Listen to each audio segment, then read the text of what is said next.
Hello बच्चों, आप सभी का स्वागत है वैदिक पाठशाला के इस नए वीडियो में। हम लोग आज पढ़ने जा रहे हैं अपने केमिस्ट्री के पहले चैप्टर विलियन के सबसे इम्पोर्टेंट टॉपिक अणुसंख्य गुणधर्म।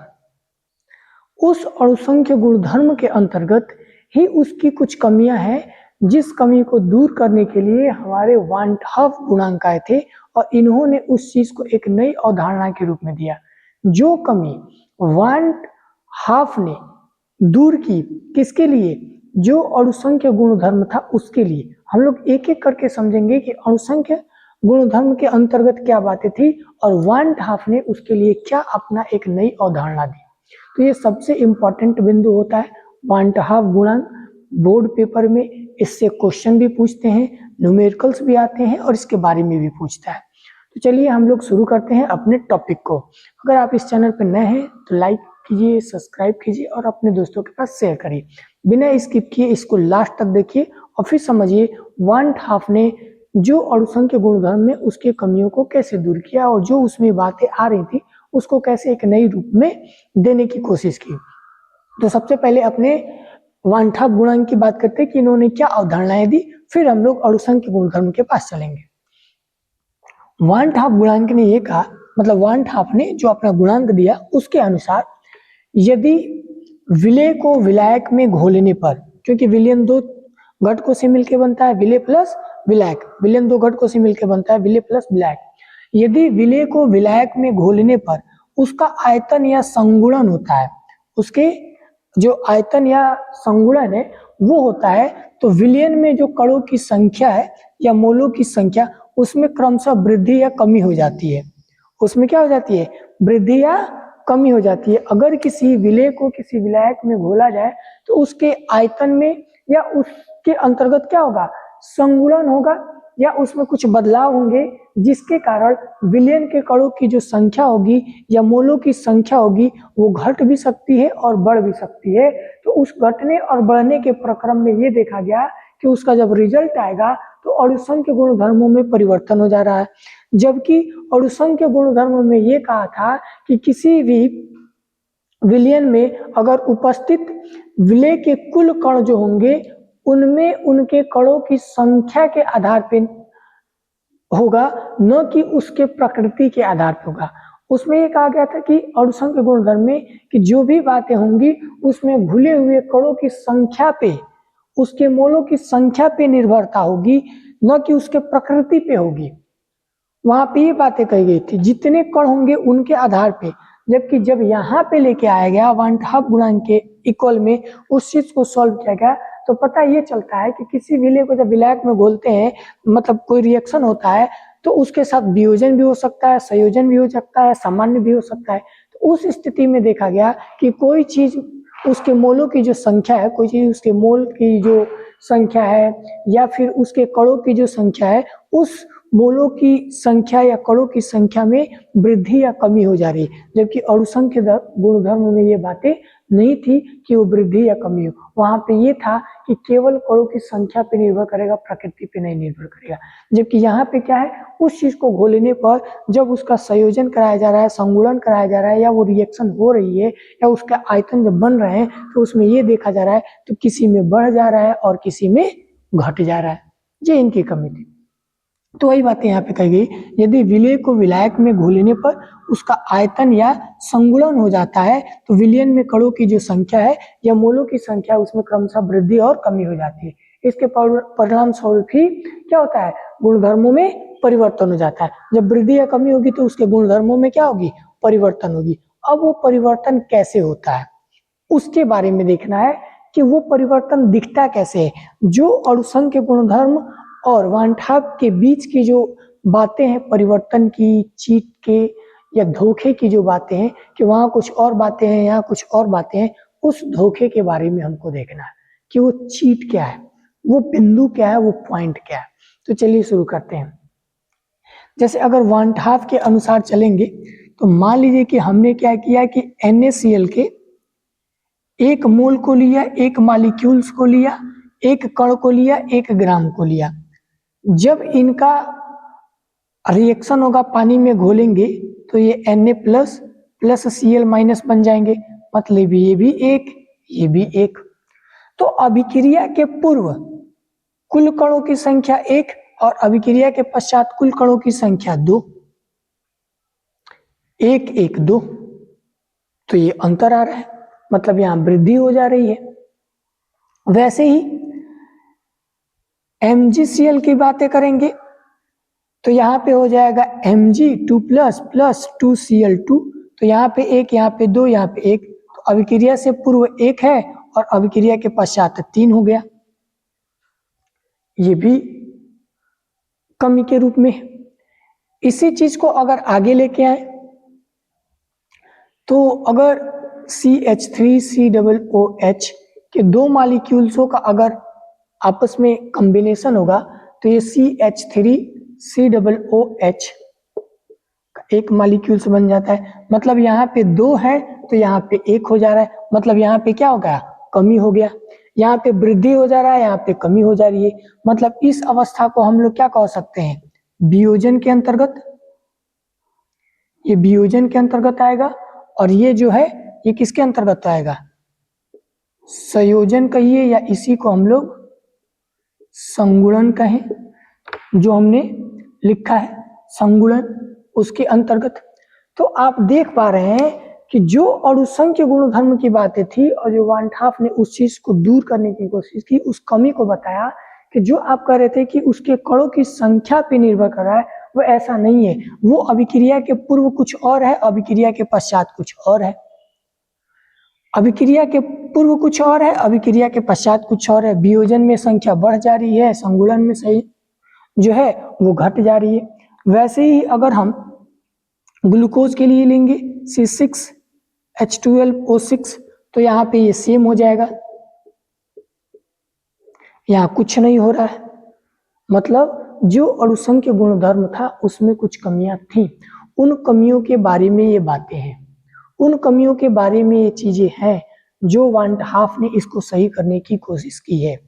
वान 't हाफ ने इसी चीज को सही करने की कोशिश की है कि जो हमारे पास है, जो हमारे पास ये बातें आ रही हैं, जो हमने अणुसंख्य गुणधर्म के अंतर्गत पढ़ा था, उन 4 बिंदुओं को, जिसमें वाष्प दाब का अपेक्षित अवनमन, क्वथनांक का उन्नयन, हिमांक में अवनमन और परासरण, उन सारे चीजों में ये कमी देखने के लिए हमको मिलती है। उस कमी को दूर करने के लिए वान 't हाफ ने अपना एक गुणांक लेके आया, वान 't हाफ गुणांक, उसको हम लोग आई के नाम से जानते हैं। उसको जानने के बाद फिर इस कमी को हम लोग क्या करेंगे, दूर करेंगे। ठीक है, तो चलिए आगे बढ़ते हैं, वान 't हाफ गुणांक के बारे में चर्चा करते हैं कि वान 't हाफ गुणांक क्या है। वान 't हाफ गुणांक में कहा गया है कि वान 't हाफ ने, मतलब इस कमी को दूर करने के लिए वान 't हाफ ने 1880 में, कब, 1880 में संयोजन वियोजन को निर्धारित करने के लिए एक गुणांक आई दिया, जिसे वान 't हाफ गुणांक कहते हैं। कब, वान 't हाफ ने सन 1880 में, 1880 में अपना एक गुणांक दिया जो संयोजन और वियोजन को क्या करता हो, निर्धारित करता हो। उस गुणांक को आई कहा गया और उसी आई को हम लोग क्या बोलते हैं, वान 't हाफ गुणांक बोलते हैं। उसी को हम लोग क्या बोलते हैं, वान 't हाफ गुणांक बोलते हैं। अब ये गुणांक काम कैसे करता है, उन्होंने ये कहा कि जो भी हमारे पास बातें थी, जैसे आई बराबर क्या होता है, संयोजन वियोजन के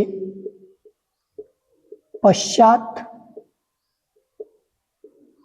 कुल कणों या मोलों की संख्या, या कुल मोल लिख लीजिए, बट्टे संयोजन वियोजन के पश्चात ये पूर्व होगा। संयोजन वियोजन के पश्चात कुल मोल और संयोजन वियोजन के पूर्व कुल मोल, या कुल मोलों की संख्या या कुल कणों की संख्या।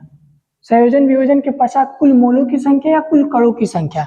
जैसे यहाँ पे है ना, कुल कणों की संख्या या मोलों की संख्या। तो यहाँ पे भी हम यही लिख सकते हैं, संयोजन वियोजन के पश्चात कुल मोलों या कणों की संख्या और संयोजन वियोजन के पूर्व कुल मोलों या कणों की संख्या। जैसे यहाँ पे वियोजन हो रहा था, अभी यहाँ पे जो एग्जाम्पल दिए थे उसमें संयोजन हो रहा था, तो संयोजन वियोजन के पूर्व कुल कण कितने हैं और संयोजन वियोजन के पश्चात कुल कण कितने हैं, उसके आधार पे हम क्या निकाल सकते हैं, आई का निर्धारण कर सकते हैं। इसी के आधार पे एक और फार्मूला बनता है, आई बराबर संगुणन के पश्चात कुल कण या कुल कणों की संख्या बटे संगुणन के पूर्व कुल कणों की संख्या। संगुणन के पश्चात कुल कणों की संख्या या संगुणन के पूर्व कुल कणों की संख्या। यहाँ पे हम मोल के भी बारे में लिख सकते हैं। यहाँ पे हम क्या कर सकते हैं, यहाँ पे जो बातें हैं यहाँ पे हम मोल को भी लिख सकते हैं, ठीक है। यहाँ पे मोल को भी लिखा जा सकता है, यहाँ पे मोल को भी लिखा जा सकता है। पहला इस आधार पे हो सकता है, संयोजन वियोजन के पश्चात कुल मोलों की संख्या बटे संयोजन वियोजन के पूर्व कुल मोलों की संख्या। फिर दूसरा हम इस रूप में लिख सकते हैं कि आई बराबर संगुणन के पश्चात कुल कणों या मोलों की संख्या बटे संगुणन के पूर्व कुल कणों या मोलों की संख्या। संगुणन के पश्चात कुल कणों या मोलों की संख्या, संगुणन के पूर्व कुल कणों या मोलों की संख्या। ये आई है, जो ये कमी थी उस कमी को यहाँ पे दूर किया गया। अभी हम आपको एग्जाम्पल के तौर पे बताएंगे कि कैसे इस कमी को निकाला जाएगा, फिर इसका एक न्यूमेरिकल भी हम लोग करेंगे। इतनी बातें हो गई। इसके बाद से आई के लिए एक और बातें आती हैं, इसको लिखिए फिर हम आगे बता रहे हैं।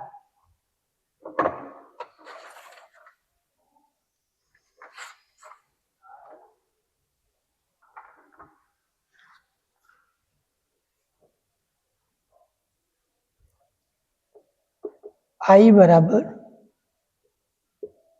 सामान्य मोलर द्रव्यमान बटे असामान्य मोलर द्रव्यमान। ये भी आई निकालने का एक फार्मूला है। आई निकालने के तीन रूप है। आई क्या है, वांछाव गुणांक है।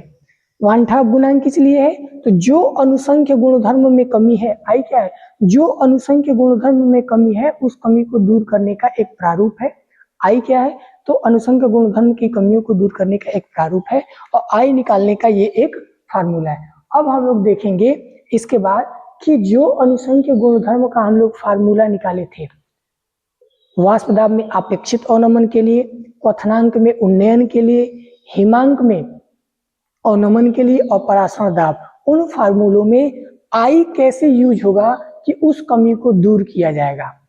आई कैसे यूज होगा कि उस कमी को दूर किया जाएगा। तो अब हम इसको मिटाएंगे और यहाँ पे उसकी बातें होंगी कि आई को कैसे हमें यूज करना है और उसको दूर करना है। फिर उसके आधार पे एक और एक्सप्लेनेशन हम लोग पढ़ेंगे, फिर न्यूमेरिकल की बातें होंगी।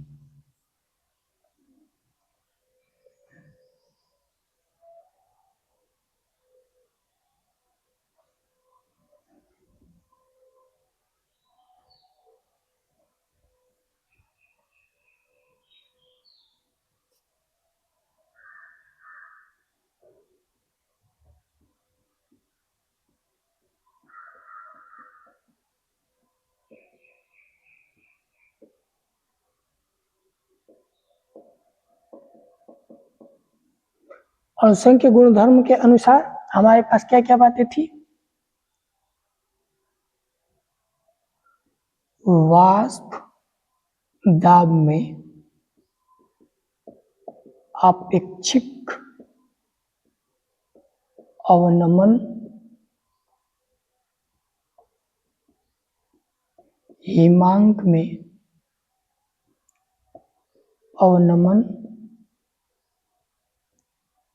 क्वथनांक में उन्नयन और परासरण दाब, ये 4 बातें थी। इन 4 के लिए हमारे पास एक फार्मूला था। वो फार्मूला अणुसंघ के गुणधर्म के अनुसार ये 4 बातें थी। इन 4 बातों के लिए 4 फार्मूले हम लोगों ने निकाले थे और उन चारों फार्मूले में इस आई का संशोधन होगा, जिससे ये जो अणुसंघ के गुणधर्म के अंतर्गत कमियां आ रही थी कि जो वियोजन संयोजन करने पे उनके कणों की संख्या भिन्न भिन्न वृद्धि या कमी हो जा रही थी, उस कमी को दूर करने के लिए इस आई का यूज हम लोग क्या करेंगे, इन चारों फार्मूले में यूज करेंगे। ठीक है, चलिए इसको बताते हैं वाष्प दाब में अपेक्षित अवनमन के अंतर्गत क्या क्या बातें हैं।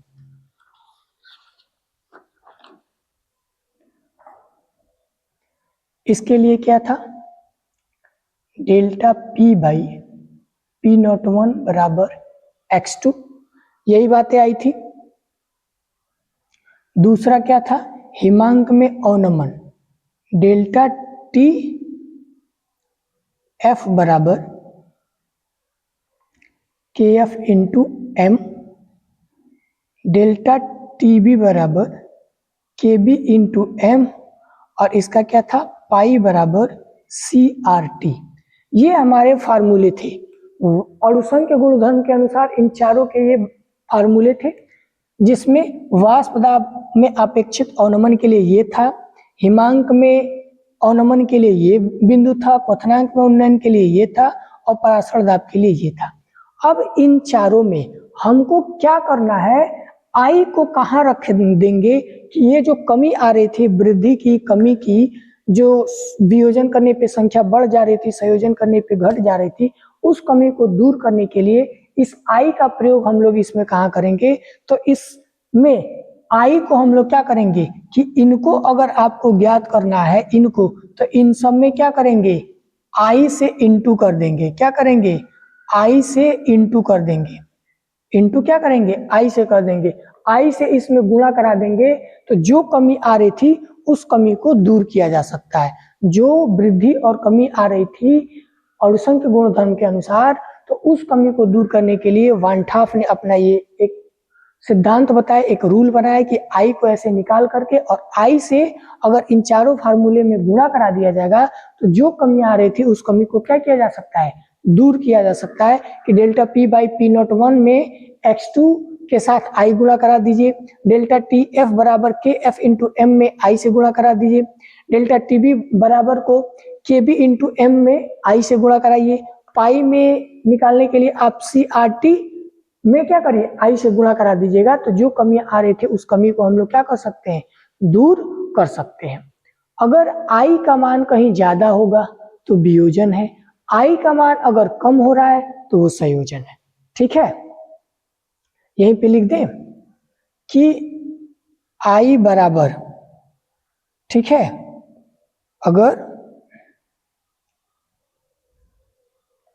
अगर हमारा जो आई है वो 1 है तो इसमें कोई संयोजन वियोजन नहीं होगा। ठीक है, अगर आई अधिक है 1 से तो वियोजन होगा,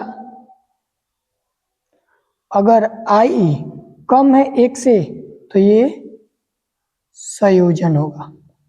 ठीक है, आई बराबर 1 है तो कोई संयोजन वियोजन नहीं है, आई अधिक है 1 से तो क्या हो जाएगा, वियोजन होगा, आई 1 से कम है तो वो संयोजन होगा। जैसे एग्जाम्पल के तौर पे अभी हमने बताया ना, NaCl का आप लेंगे तो Na plus plus Cl minus, तो ये 1 मोल है, वियोजन हो रहा है तो 1 मोल 1 मोल, यहाँ पे ये 1 से अधिक हो गया 2 और ये 1 ही रह गया तो यहाँ वियोजन हुआ।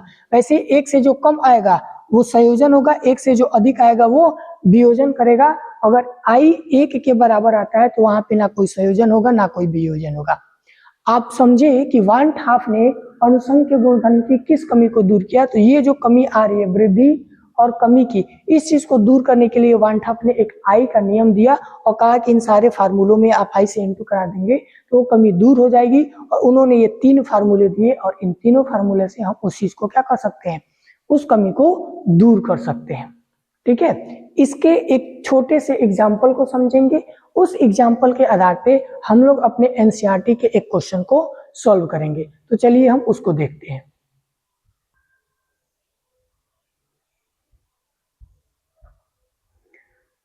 तो चलिए बच्चों एग्जाम्पल को समझते हैं।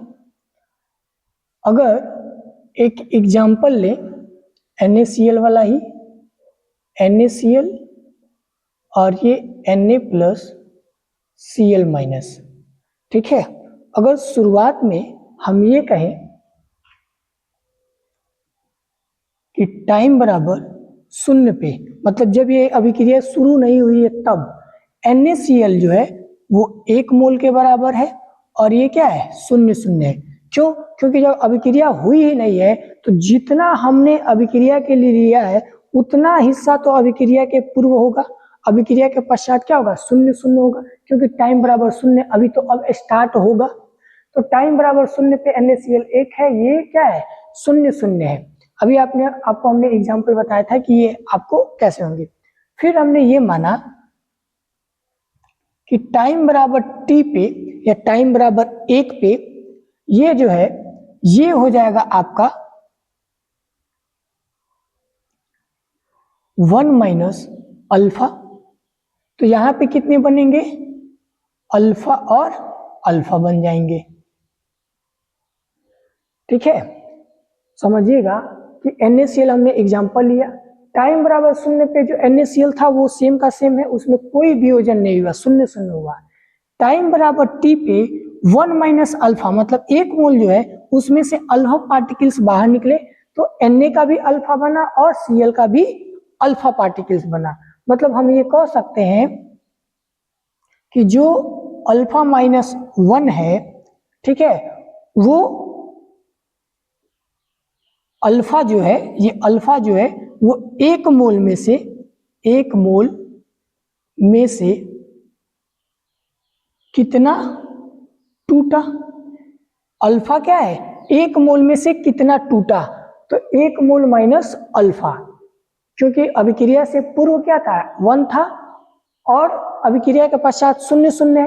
तो जब अभिक्रिया शुरू हुई और टाइम बराबर t पे जब हमने इसका मेजरमेंट किया तो पता चला कि 1 में से अल्फा पार्टिकल टूट गए हैं, तो ये अल्फा प्लस अल्फा का निर्माण कर लिए हैं, अल्फा प्लस अल्फा का क्या कर लिए हैं, निर्माण कर लिए हैं। अब इस अल्फा प्लस अल्फा का जब ये निर्माण कर लिए हैं और अब हम इसको अपने इस सूत्र के अनुसार सॉल्व करेंगे, जब हम इसको अपने सूत्र के अनुसार इसको सॉल्व करेंगे तब हमको क्या मिलेगा, I बराबर इस सूत्र के अनुसार, ठीक है, इसके अनुसार हमको क्या मिलना है,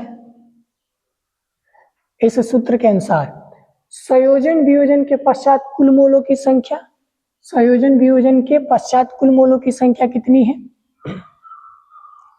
1 - अल्फा प्लस अल्फा बटे संयोजन वियोजन के पूर्व कुल मोलों की संख्या कितनी है 1 + 0 + 0। ये संयोजन वियोजन के पूर्व, ये संयोजन वियोजन के पश्चात, ये पूर्व है और ये पश्चात है।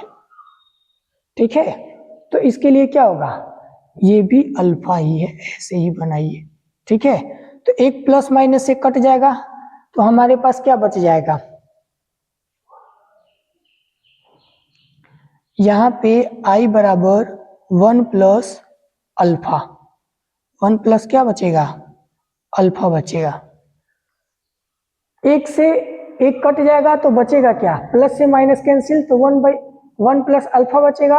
अब 1 से इसको डिवाइड देंगे तो 1 ही आएगा, तो 1 + अल्फा। I का मान कितना आ गया, 1 + अल्फा आ गया। I का मान कितना आया, अल्फा आया, क्योंकि हमने क्या किया, इस I पे इस चीज को रखा, I बराबर संयोजन वियोजन के पश्चात कुल, तो पश्चात में ये सब आएंगे और पूर्व में ये सब आएंगे, तो उस चीज को हमने यहाँ रख दिया, इसको कैलकुलेट किया तो I बराबर 1 + अल्फा का वैल्यू आ गया। इसी तरीके से हम किसी और का करें तो हमको इसी तरीके से आगे मिलते जाएंगे।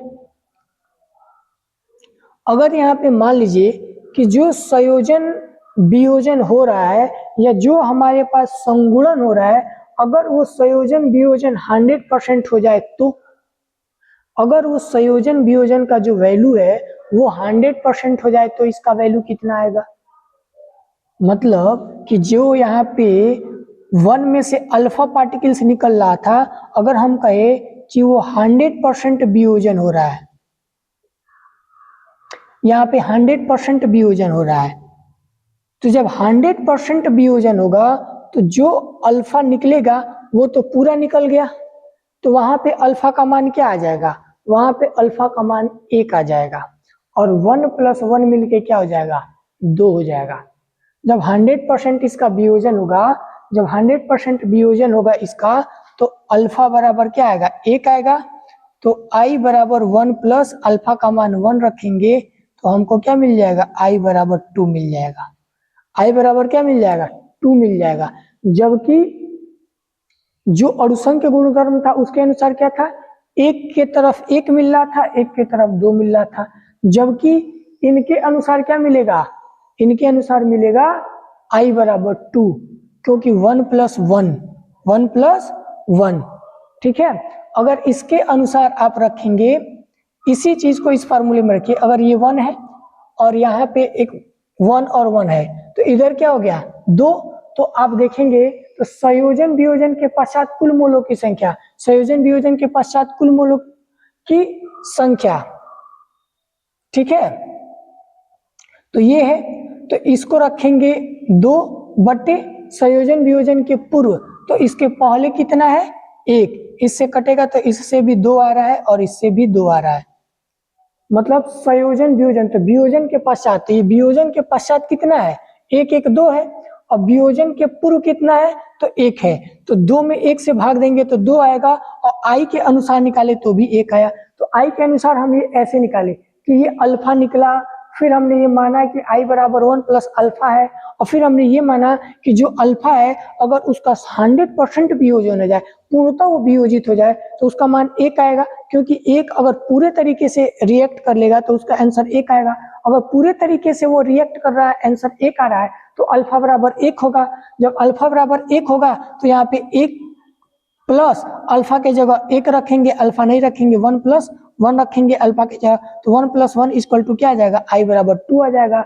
अगर डायरेक्ट आप इसके अनुसार करते हैं, इस चीज को मान करके कि NaCl शुरू में 1 है, वियोजन हो रहा है तो Na + 1 हो जा रहा है, Cl - 1, तो इसका वियोजन के पश्चात 2 है, वियोजन के पूर्व 1 है, तो 2 में 1 का भाग देंगे तो भी कितना आएगा? 2 ही आएगा। इसी तरीके से आगे के हम जितने भी पार्टिकल्स को करेंगे उसका आंसर इसी तरीके से आता जाएगा, ठीक है। उम्मीद है कि ये बातें आपको बेहतर तरीके से समझ में आई हैं। अब हम लोग जा रहे हैं इसका न्यूमेरिकल देखने, इस चीज को नोट डाउन करिए, फिर हम आगे बढ़ते हैं। हाँ तो चलिए बच्चों, अब अपना हम न्यूमेरिकल देखते हैं। न्यूमेरिकल ये एनसीईआरटी बुक्स का है। अब इस न्यूमेरिकल में क्या कह रहा है उसको समझिएगा, और ये कैसे पूछता है वांठा गुणांक वाले क्वेश्चन को, ये भी इस पे डिपेंड करता है। कह रहा है कि 2 ग्राम बेंजोइकम 25 ग्राम बेंजीन में घोलने पर हिमांक में 1.62 केल्विन का अवनमन होता है।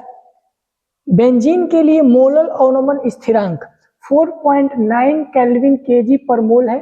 तो यदि यह विलयन में द्वितीयक बनाता है, मतलब डाइमर बनाता है, तो अम्ल का कितने प्रतिशत संगुणन होगा?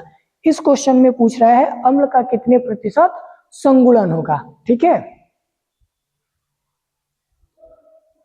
अम्ल का पूछ रहा है कि अम्ल का कितने प्रतिशत संगुणन होगा। तो इसके लिए हमें क्या करना होगा? सबसे पहले हमें इसमें जो कहा है कि हिमांक में अवनमन, तो हिमांक में अवनमन का क्या फार्मूला था? हिमांक में अवनमन का फार्मूला होता है डेल्टा TF बराबर KF × M। इसके अनुसार पहले हमें एक M को निकालना होगा, फिर उस M से हमें आगे की ओर बढ़ना है। जो हमने 3 फार्मूला बताया, उन्हीं तीनों फार्मूला को इसमें यूज करके ये न्यूमेरिकल सॉल्व होगा। तो सबसे पहले हमको क्या क्या दिया है, तो सबसे पहले दिया है जो विलेय है। विलेय कौन है, तो बेंजोइक अम्ल है। विलेय बेंजोइक अम्ल कितना है, तो 2 ग्राम है। फिर विलायक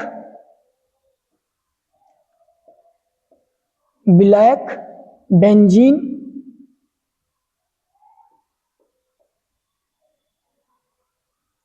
कितना है, तो बेंजीन हमारा 25 ग्राम है।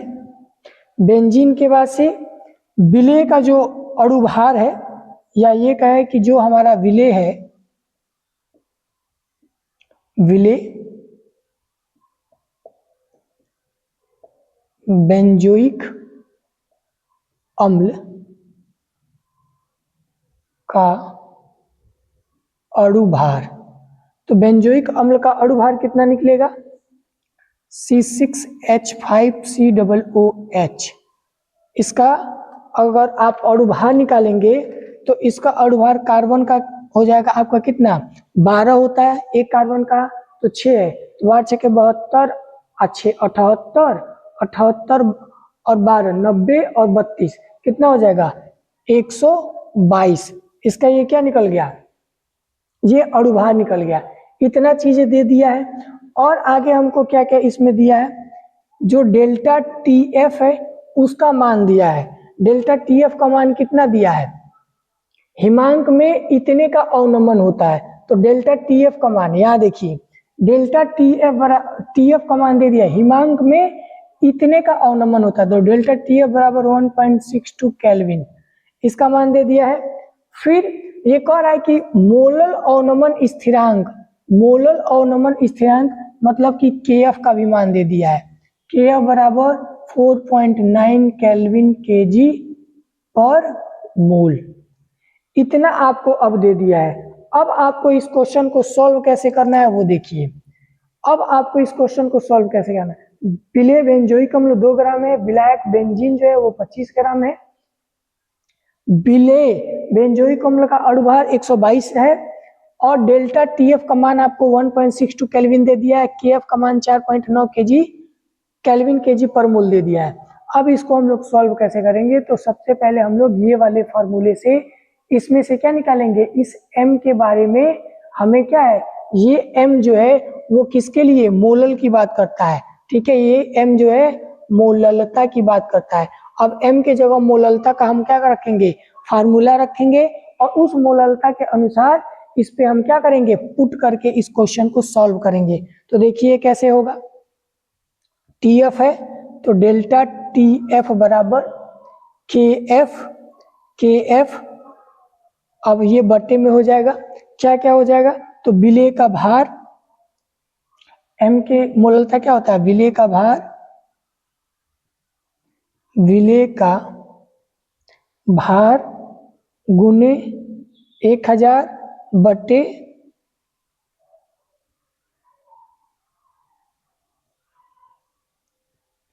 विलेय का अनुभार गुणे विलायक का द्रव्यमान, ठीक है। ये हमारा क्या हो गया, फार्मूला बन गया मोललता के आधार, क्योंकि मोललता का फार्मूला क्या होता है, विलेय के मोल बट्टे विलायक का द्रव्यमान। मोललता का फार्मूला क्या होता है, विलेय के मोल बट्टे विलायक का द्रव्यमान। तो विलेय के मोल निकालना है तो मोल का फार्मूला क्या होता है, तो भार बट्टे अनुभार, तो हमने डायरेक्ट यहाँ पे रख दिया भार बट्टे अनुभार, फिर विलायक का द्रव्यमान, और 1000 से इंटू, क्योंकि ये ग्राम के रूप में दिया है, अगर ये किलो में रहता तो 1000 से इंटू हम लोग नहीं कराते, क्योंकि अगर आप इस मोललता के टॉपिक को नहीं देखे हैं तो आप इस चैनल के प्लेलिस्ट में जाइए, वहां पे मोललता को बेहतर तरीके से पढ़ाया गया, आप वहां से देख करके इसके बारे में समझ सकते हैं। अब देखिए इस क्वेश्चन को हम सॉल्व कैसे करते हैं, जो जो बिंदु दिया है उसको आप पुट कर दीजिए, क्या करेंगे इसमें भर देंगे। डेल्टा TF का मान कितना दिया है 1.62, बराबर KF का मान कितना दिया है 4.9, विलेय का भार कितना दिया है गुणे 2 ग्राम गुणे 1000, बटे विलेय का अनुभार कितना दिया है 122 गुणे विलायक का द्रव्यमान। तो विलायक का द्रव्यमान हमको नहीं पता है, मतलब कि इसको निकालना है। इस m को क्या करना है, हमको निकालना है। अब इस m को निकालेंगे तो इसको सॉल्व करिए, क्या आएगा। अगर इसको इससे गुणा करेंगे, यहां करते हैं, तो ये 1.62 बराबर, ठीक है, 1.62 बराबर इससे ये गुणा हो जाएगा, तो ये हो जाएगा 9.8 इंटू 1000 बट्टे में 122 m। अब m को उधर भेज दिए, इसको इधर ले आइए। m बराबर 9.8 इंटू 1000 बट्टे 162 इंटू 122, ये हो गया। अब इसको इससे गुणा करा दीजिए, इसको इससे गुणा करा दीजिए, इन दोनों का गुणा कराएंगे तो कितना हो जाएगा, m बराबर ये हो जाएगा 1000 से गुणा करेगा तो 9800 बटे 1.62 गुणे 122 करेगा तो ये हो जाएगा 40.5। अब इससे इसको काटेंगे तो m बराबर हमारा जो वैल्यू आएगा वो 241.975 आएगा, ठीक है। ये m का जो वैल्यू आएगा वो कितना आएगा, 241.975। हमने क्या किया, यहाँ पे इस फार्मूले के आधार पे जो दिया गया था उसको पुट किया, फिर इन दोनों को n2 करा दिया तो 9.8 हुआ। 9.8 इंटू 1000 बट्टे 122 m को हमने इधर भेज दिया, इसको 1.62 को इधर लाए, इन दोनों को आपस में गुणा कराया तो 40.5, इन दोनों को गुणा कराया तो 9800। 40.5 से 9800 को काटेंगे तो 241.95 ये आ जाएगा मोल द्रव्यमान। ये एक प्रायोगिक क्या है, ये मोल द्रव्यमान है। एक आपका ये द्रव्यमान दे दिया, एक द्रव्यमान ये दे दिया। अब इस चीज को यहां तक नोट करिए, फिर इसके आगे की बात हम बता रहे हैं।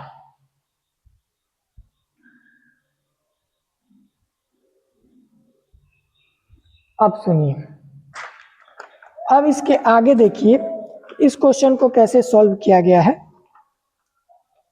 हमने आपको एक फार्मूला बताया है, वो फार्मूला क्या था, अभी जब हम आपको 3 फार्मूला बताए थे उसमें एक फार्मूला बताए थे I बराबर सामान्य मोलर द्रव्यमान बटे असामान्य मोलर द्रव्यमान। ये फार्मूला में था ना, I बराबर सामान्य मोलर द्रव्यमान बटे असामान्य मोलर द्रव्यमान। तो सामान्य मोलर द्रव्यमान कितना आया है, सामान्य मोलर द्रव्यमान 122 है, और सामान्य मोलर द्रव्यमान कितना आया है 241.975। इसको इससे काटेंगे तो इसका आंसर आ जाएगा 0.504, मतलब I का मान कितना आ जाएगा 0.504। ये हमारा किस चीज का मान आ गया, I का मान आ गया, 1/2 गुणांक का मान आ गया। अब हमसे ये पूछा है कि ये बताइए कि जो ये विलयन में जाकर के द्वितीयक बनाता है तो उस स्थिति में वो कितने प्रतिशत अम्ल का संगुणन कराएगा, वो कितने प्रतिशत अम्ल का क्या कराएगा, संगुणन कराएगा। तो इस I को हम यहां से रख के निकालेंगे। अब हम इसको मिटा रहे हैं। अब देखिए उसने कहा है कि जो हमारा बेंजोइक अम्ल है वो क्या बना रहा है, डाइमर बना रहा है। तो ये आपका हो गया बेंजोइक अम्ल, रिएक्शन होने के बाद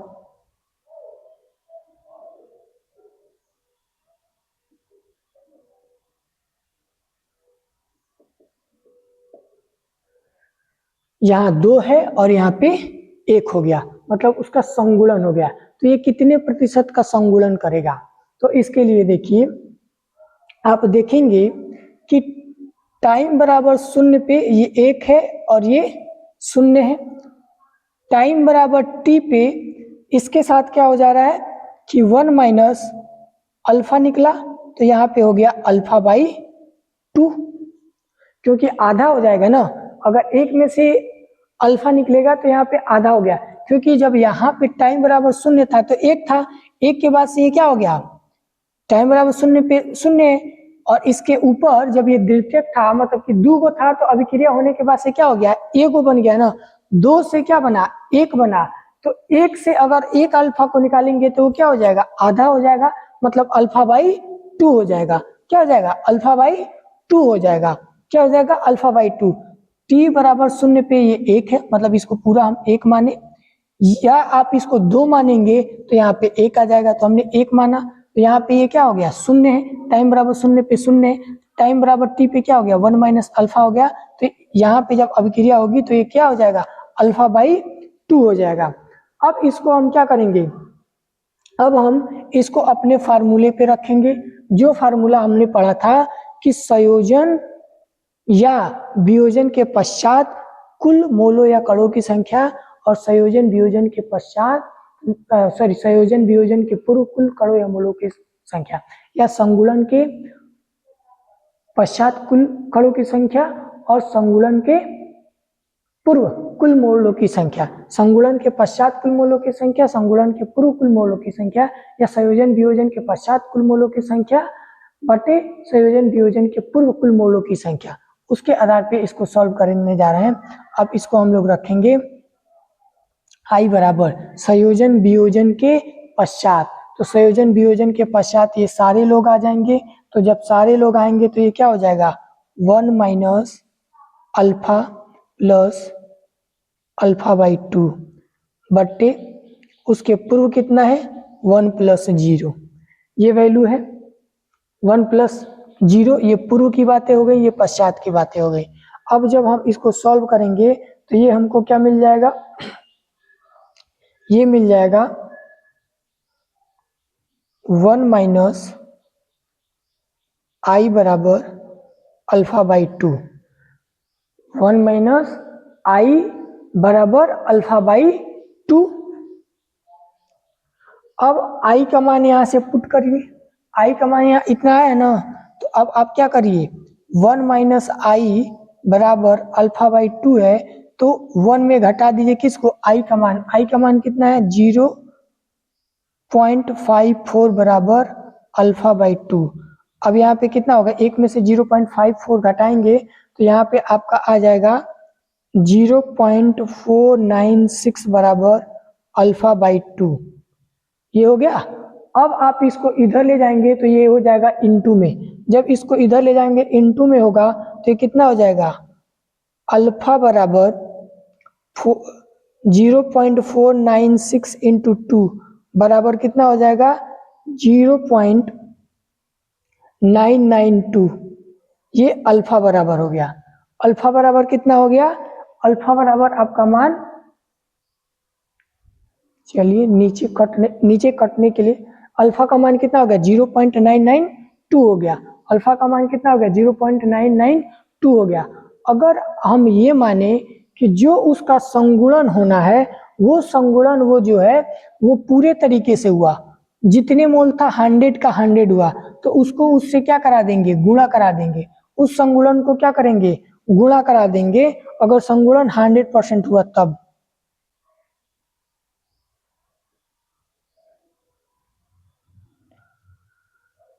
माना संगुणन 100% हुआ तब उसके लिए क्या होगा, अब हम इसमें क्या कराएंगे, गुणा करा देंगे 0.992 इंटू 100, तो ये कितना आ जाएगा 99.2%। ये हमारा लास्ट आंसर आ गया। पूछा है ना कि डाइमर बनाता है तो अम्ल का कितने प्रतिशत संगुणन होगा, तो 99.2% उसका क्या हो गया, संगुणन हो गया।